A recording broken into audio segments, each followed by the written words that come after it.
செங்கல்ல இருந்து சுண்ணாம்பு வரைக்கும் கஸ்டமருக்கு நாம தானே கேரண்டி. கான்ட்ராக்டர் குமார் மாதிரி ஆளுங்களுக்கு தான் ஜிபிஆரின் டிஎம்டி கம்பிகள். அனைவரும் ஒட்டுமொத்தமாக காரிய கமிட்டி உறுப்பினர்கள், தலைவர்கள், சட்டமன்ற கட்சி தலைவர்கள், இன்சார்ஜஸ் அனைவரும் ஒருமனதாக ஒற்றுமையாக ஒரு தீர்மானத்தை கொண்டு வந்திருக்கிறோம்.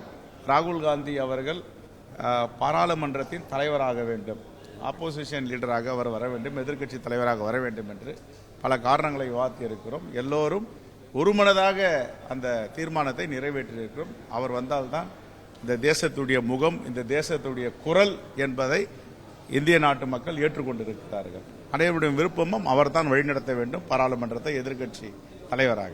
தேங்க்யூ. சரி, கட்டுற கம்பில இருந்து அடிக்கிற ஆணி வரைக்கும் எல்லாம் குவாலிட்டியா இருக்கணும்ல. பிரகாஷ் போன்றவர்களுக்காகவே ஜிபிஆரின் டிஎம்டி கம்பிகள். செய்திகளை உடனுக்குடனும் துல்லியமாகவும் தெரிந்து கொள்ள சப்ஸ்கிரைப் பண்ணுங்க.